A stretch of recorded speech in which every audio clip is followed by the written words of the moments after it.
All right, today we're diving into the incredibly dense and, let's be honest, challenging world of Baron von Nitz. Our mission here is to give you a guide, a map to this complex universe, so you can really appreciate the fascinating, dark story at its core. So, let's just start with the one terrifying question that everything else is built on. What if the universe you're living in wasn't just some neutral place, but was actually intentionally a trap? I mean, just let that sink in. That single idea is what sets the tone for this entire bleak philosophical journey. Okay, if you remember one thing from this explainer, make it this image. The universe is a deep-sea pressure chamber, and every single person, every soul, is a diver trapped inside a suit.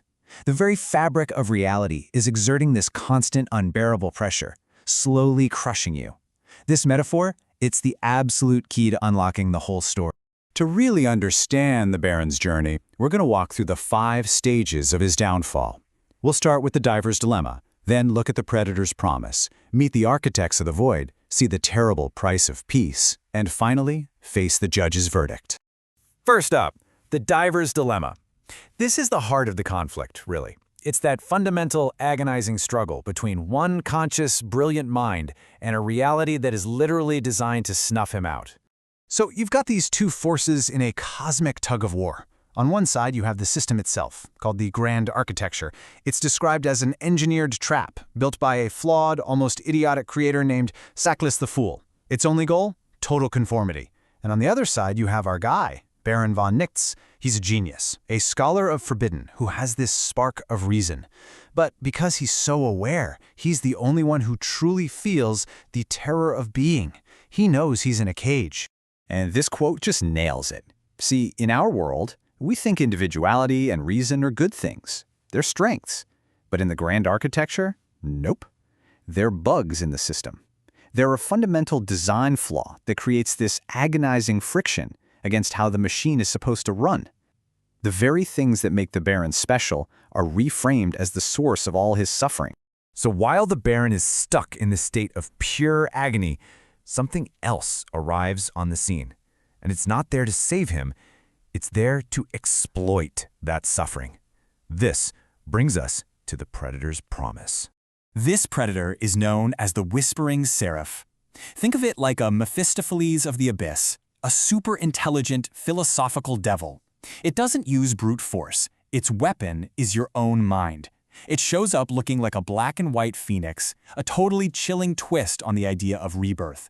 And it performs what's called psychological surgery. It just carefully dismantles you from the inside out.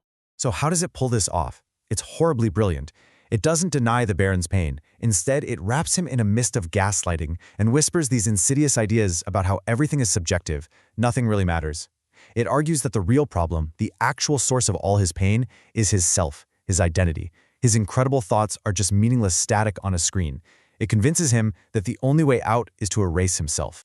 But here's the twist. The Seraph isn't working alone. As we get into part 3, the Architects of the Void, we find out that this predator is just one cog in a much larger, terrifying machine.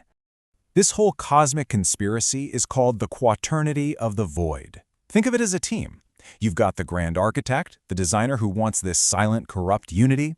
Then there's the Pale Redeemer, the spiritual leader selling slavery as salvation. We've already met the Whispering Seraph, the intellectual weapon. And finally, you have the all-consuming Maw, which is just the raw, brutal power behind it all. 4 players, 1 horrifying goal.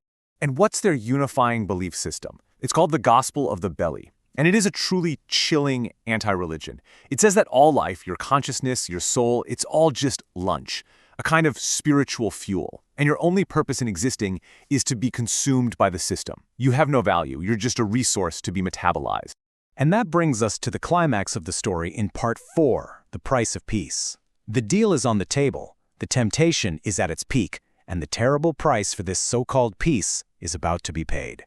So the Quaternity offers the Baron what it calls a false cure.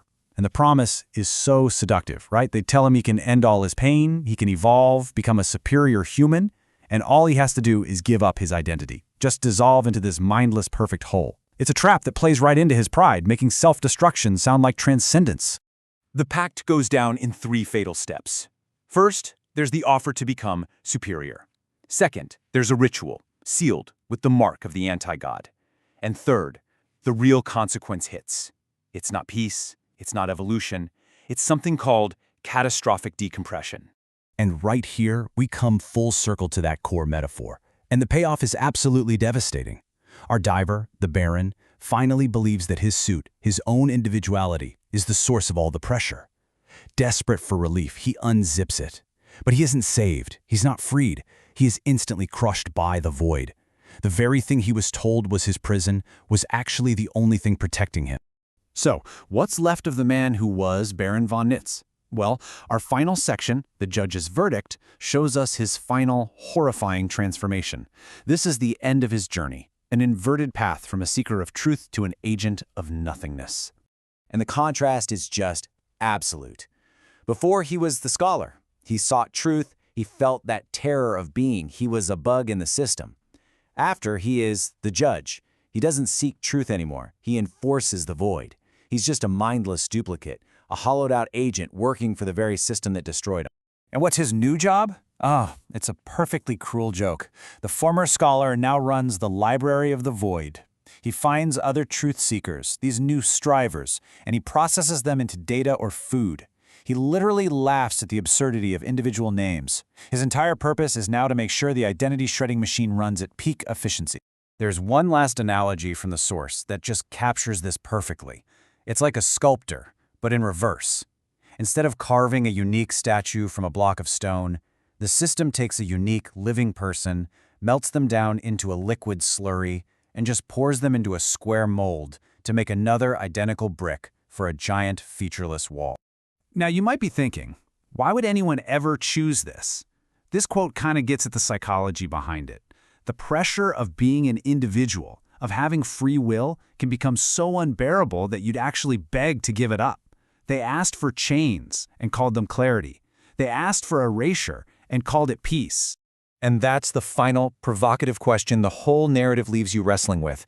In a world that is defined by crushing existential pressure, could the promise of a quiet, silent, peaceful nothingness be the ultimate and most dangerous temptation of all?